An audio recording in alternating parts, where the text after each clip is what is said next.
இந்த சிறப்புமிக்க உங்களுக்காகவே பிரத்யேகமா வடிவமைக்கப்பட்ட ஒரு ஆழமான அறிவு பயணத்திற்கு உங்களை நான் அன்போடு வரவேற்கிறேன். இன்னைக்கு நாம எடுத்துக்கிட்ட மூலக்குறிப்புகளை படிக்க ஆரம்பிச்சப்போ நிஜமாவே எனக்குள்ள ஒரு பெரிய ஆச்சரியம் உருவாச்சு. கண்டிப்பா எனக்கும் இந்த ஆச்சரியம் இருந்தது. ஆமா, ஏன்னா அண்டம், குரல், காலி, பிரம்மாண்டத்தின் மகா கருந்துளை அப்படிங்கறதுதான் இன்னைக்கு நாம அலச போகும் தலைப்பு. இதை கேட்ட உடனே இது ஏதோ ஒரு கோயில் திருவிழா பத்தின குறிப்போ அல்லது ஒரு சாதாரண ஆன்மீக வாசிப்போ அப்படின்னு நீங்க நினைச்சிட வேண்டாம். ஆமா, இது ஆன்மீகம் மட்டும் இல்ல. கரெக்ட். நாம இன்னைக்கு பண்ண போறது ரொம்பவே வித்தியாசமான ஒரு டீகோடிங். பழங்கால புராணங்களுக்கும் இன்னைக்கு நம்ம பேசிக்கிட்டு இருக்கிற நவீன அறிவியலுக்கும், குறிப்பா ஆஸ்ட்ரோபிசிக்ஸ், ஜெனடிக்ஸ், அப்புறம் மனித உளவியலுக்கும் இடையே இருக்கிற கற்பனைக்கு எட்டாத தொடர்புகளை தான் இன்னைக்கு நாம ரொம்ப ஆழமா ஆராய போறோம். நிச்சயமா இந்த உரையாடல்ல உங்களோட இணையறதுல எனக்கு ரொம்ப சந்தோஷம். இந்த தலைப்பு ஏன் இன்னைக்கு உங்களுக்கு, அதாவது இதை கேட்டுக்கிட்டு இருக்கிற உங்களுக்கு ரொம்ப முக்கியம் அப்படிங்கிற பின்னணிய நம்ம முதல்ல கொஞ்சம் புரிஞ்சுக்கணும். சொல்லுங்க. பல நேரங்கள்ல நாம நம்மளோட பழங்கால இதிகாசங்களையும் புராண உருவகங்களையும் வெறும் கட்டுக்கதைகள், பாட்டி சொன்ன கதைகள் அப்படின்னு ரொம்ப சுலபமா ஒதுக்கிடுறோம். ஆனா இந்த மூலக்குறிப்புகளை வச்சு பார்க்கும்போது அந்த உருவகங்களுக்கு பின்னாடி ஒளிஞ்சிருக்கிறது வெறும் கதைகள் கிடையாது. அது ஒரு பெரிய ப்ளூ பிரிண்ட் இல்லையா? அதேதான்.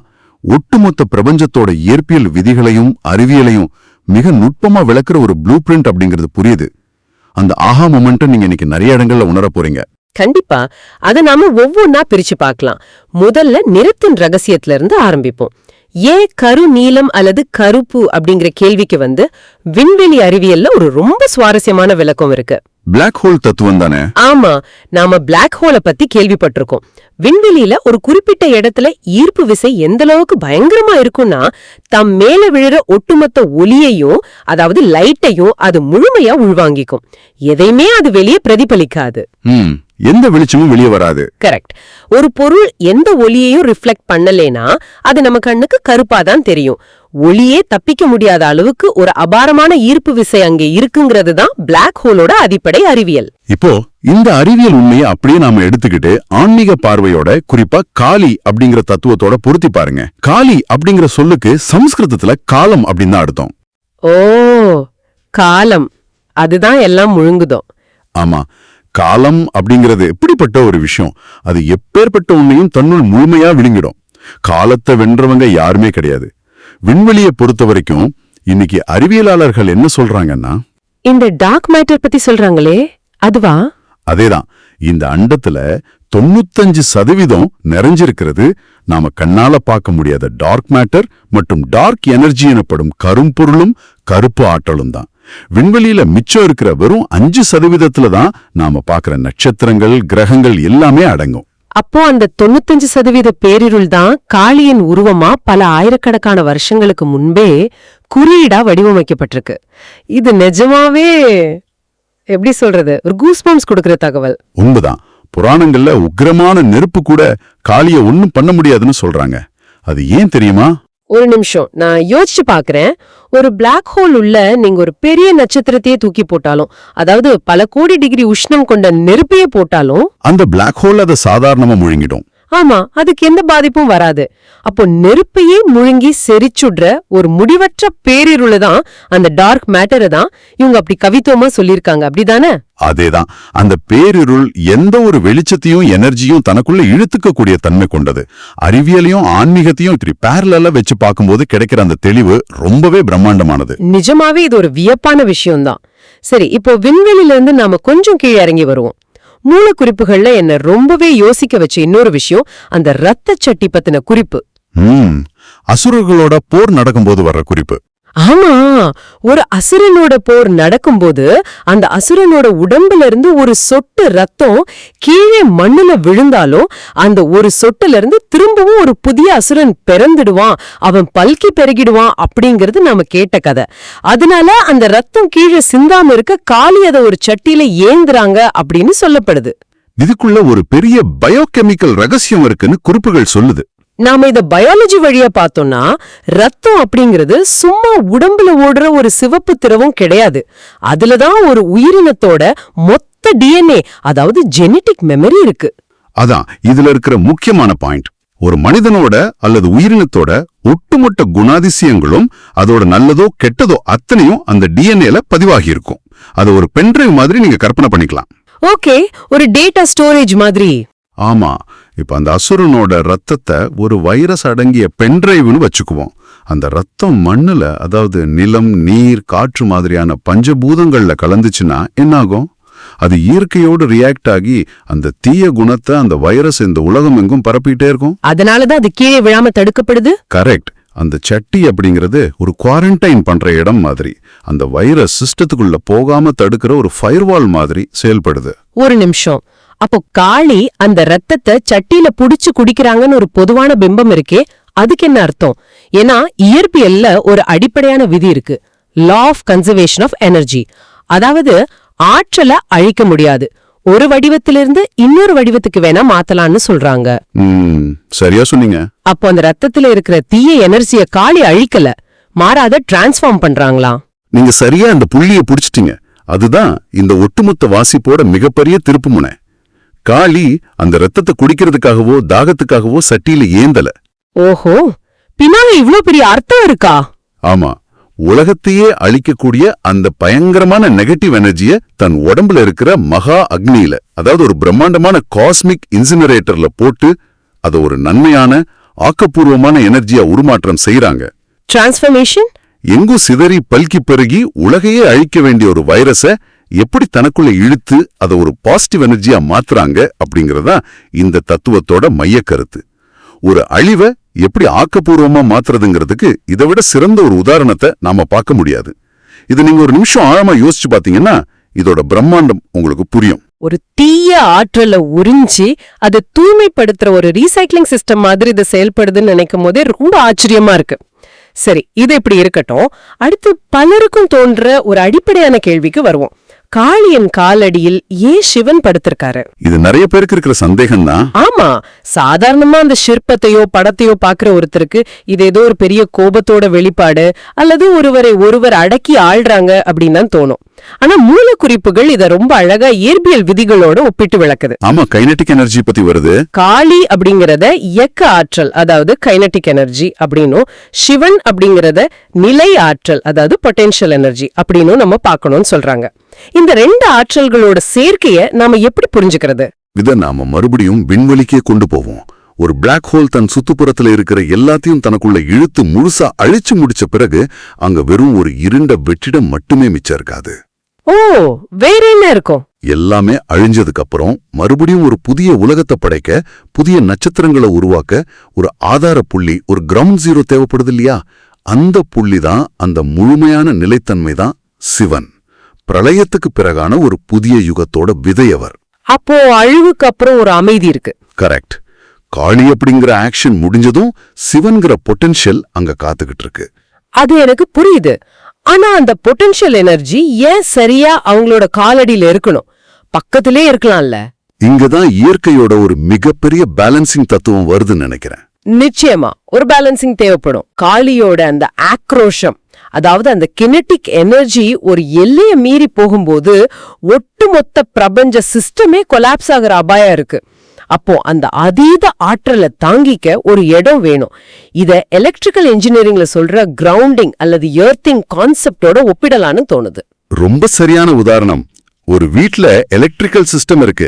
திடீர்னு ஒரு பெரிய மின்னல் வெட்டோ அல்லது எதிர்பாராத விதமா ஒரு ஹை வோல்டேஜ் கரண்ட் உள்ள வரும்போது என்ன ஆகும்? மொத்த சிஸ்டமும் ஷார்ட் சர்க்கியூட் ஆகி எரிஞ்சிடும். மொத்த வீடு எரிஞ்சு சாம்பல் ஆயிடும். அதை தடுக்கதான் வீட்டுல இருக்கிற சர்க்கியூட்ல இருந்து ஒரு வயர் எடுத்து பூமியோட அடியில புதைச்சு வச்சிருப்பாங்க. அந்த அதீத கரண்ட் நேரா பூமிக்குள்ள போய் நியூட்ரல் ஆயிடும், வீடு தப்பிச்சிடும். இங்கேயும் அதேதான் நடக்குது. ஆமா, இங்கேயும் அதேதான் நடக்குது. காளியோட அந்த அதீத இயக்க ஆற்றல் பிரபஞ்சத்தையே எரிச்சிடாம இருக்க சிவன் அவளோட காலடியில படுத்து ஒரு கிரவுண்டிங் வயர் மாதிரி அந்த மொத்த எனர்ஜியும் தனக்குள்ள வாங்கி பூமிக்கு கடத்தி பிரபஞ்சத்தை காப்பாத்துறாரு.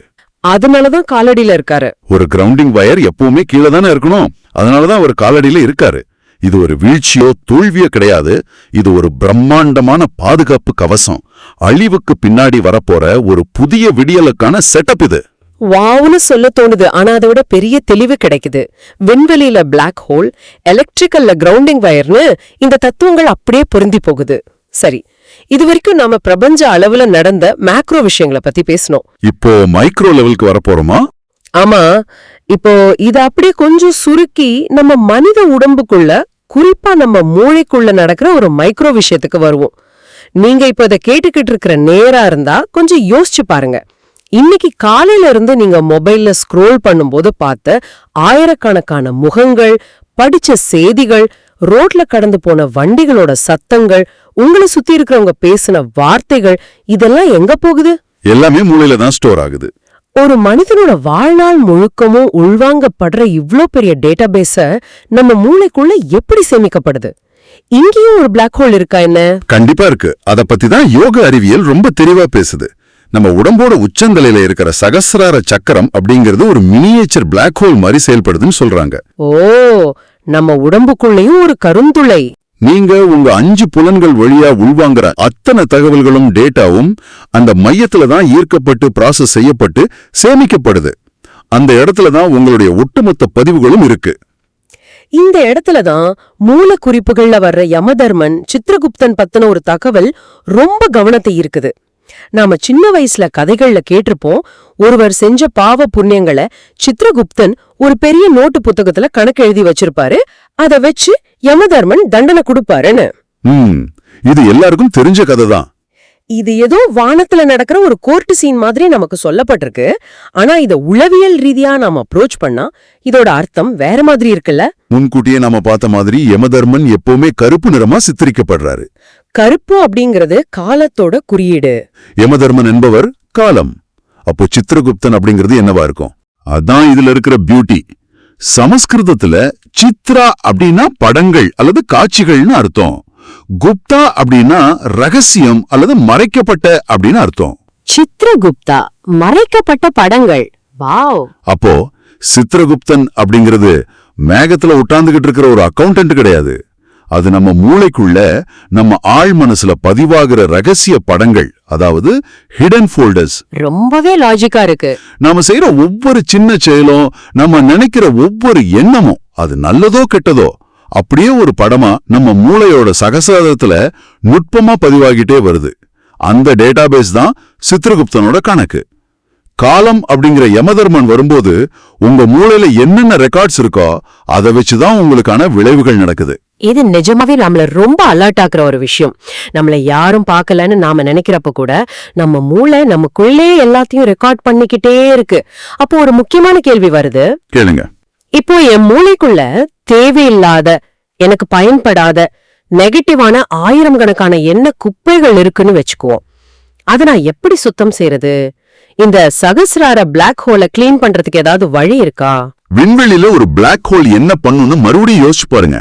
வயசான ஆற்றல் எழுந்த பிரபஞ்சத்துக்கு எந்த வகையிலும் பயன்படாத பழைய நட்சத்திரங்களை அது முழுமையா தான் ஈர்ப்பு விசையால உள்ளெடுத்து அழிச்சிடும். ஆமா, அழிச்சாதான் புதுசு வர முடியும். அப்படி அழிச்சா மட்டும்தான் அந்த இடத்துல ஒரு புதிய பிரகாசமான நட்சத்திரம் உருவாக முடியும். காளி தத்துவமும் அதே தான் செய்யுது. நம்ம மூளையில, குறிப்பா அந்த சகசிரார மையத்துல சேர்ந்து கிடக்கிற தேவையில்லாத எண்ணங்கள், வன்மங்கள், பயங்கள், நெகட்டிவ் நினைவுகள், இது எல்லாத்தையும் நாம அந்த உள்ளிருப்பு கருந்துளைக்குள்ள தள்ளி அழிச்சுடணும். ஓகே, ஒரு மெண்டல் கிளென்சிங் ப்ராசஸ். அந்த மனக்குப்பைகள் அழிஞ்சாதான் உங்க மனசு சுத்தமாகி ஒரு தெளிவான சிந்தனையும் ஞானமும் பிறக்க முடியும். பிளாக் ஹோல் எப்படி ஸ்பேஸை ரீசைக்ளிங் பண்ணி கிளீன் பண்ணுதோ, அதே போல தியானமும் இந்த தத்துவ புரிதலும் நம்ம மூளையை கிளீன் பண்ணுது. ஒரு பெரிய ரிலீஃப் கிடைச்ச மாதிரி இருக்கு இதை கேட்கும்போது. நம்ம மூளைக்குள்ள இருக்கிற பாரங்களை இறக்கி வைக்க ஒரு சயின்டிபிக் வழிமுறை இதுக்குள்ளே இருக்கு. சரி, இப்ப நாம பல லட்சம் ஒளி ஆண்டுகள் தள்ளி இருக்கிற விண்வெளியில ஆரம்பிச்சு நம்ம மண்டைக்குள்ள இருக்கிற மூளையோட செயல்பாடுகள் வரைக்கும் வந்துட்டோம். ஆமா, ரொம்ப தூரம் வந்துட்டோம். இது எல்லாமே தனிநபர் சார்ந்தது அல்லது பிரபஞ்சம் சார்ந்தது. ஆனா மூளை குறிப்புகள்ல இது அப்படியே ஒரு சாதாரண மனிதனோட அன்றாட குடும்ப வாழ்க்கையோட, குறிப்பா கணவன் மனைவி உறவோட ரொம்ப அழகா தொடர்பு படுத்திருக்காங்க.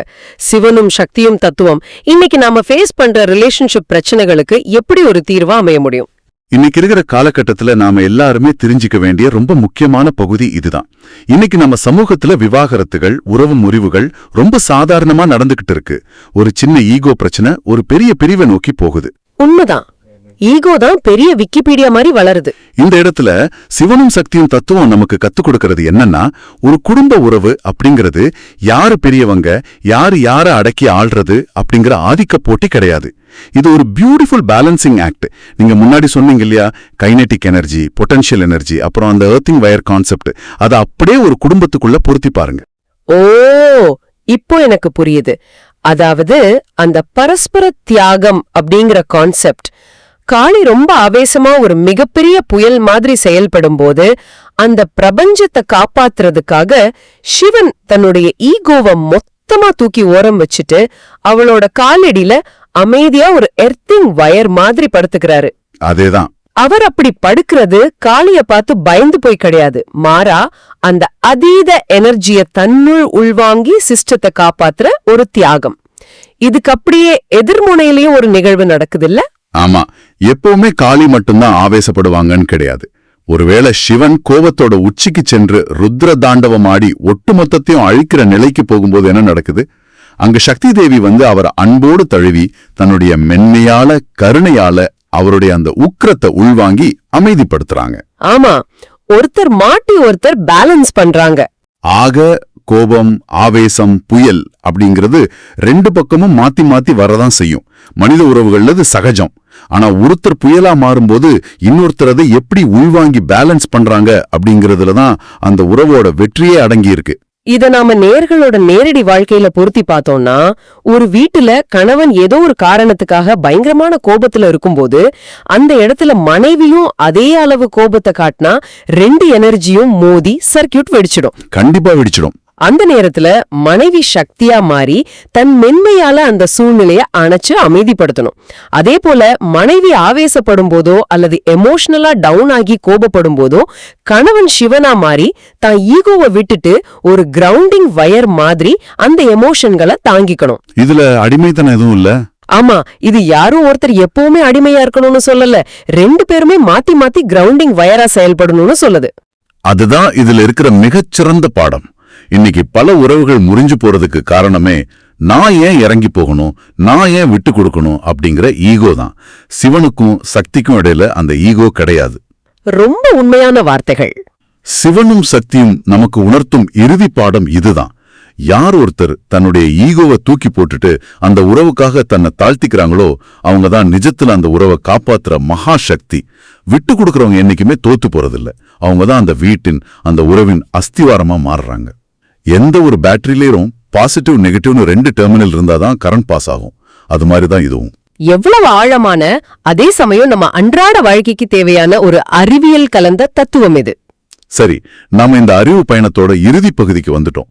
நம்ம இதுவரைக்கும் என்னென்ன பார்த்தோம்னு ஒரு முறை சுருக்கமா ரீகேப் பண்ணிடலாம். கண்டிப்பா.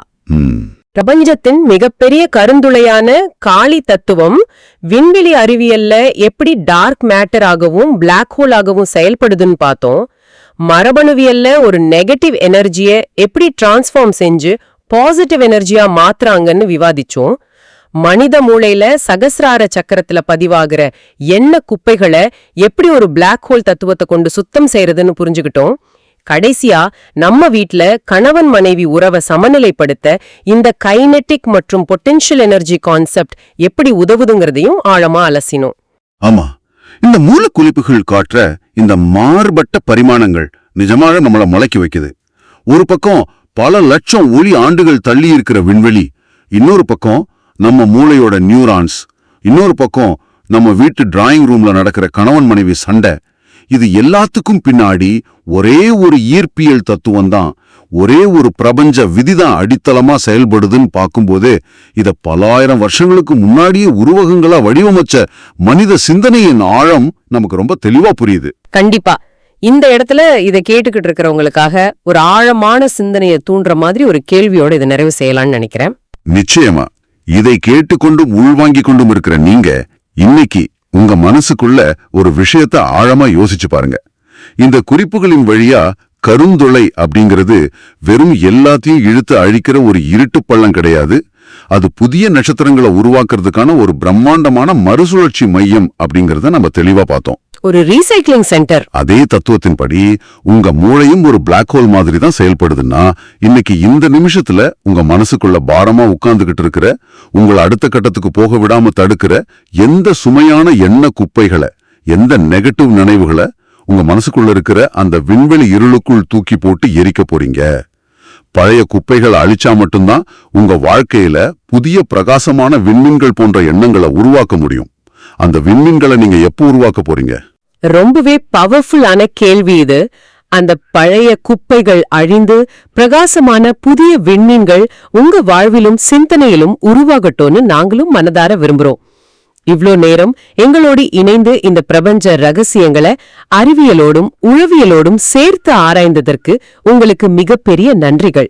உங்க மனசுக்குள்ள விதைக்கப்பட்ட இந்த கேள்வியோடு உங்களை சிந்திக்க விட்டு இந்த ஆழமான உரையாடலிருந்து நாங்க விடைபெறுகிறோம். இந்த சிந்தனைகளை தொடர்ந்து உங்க மனசுக்குள்ள அசை போடுங்க. மீண்டும் இதே மாதிரி உங்களை சிந்திக்க வைக்கிற இன்னொரு அற்புதமான உரையாடல்ல நாம சந்திப்போம். மிக்க நன்றி.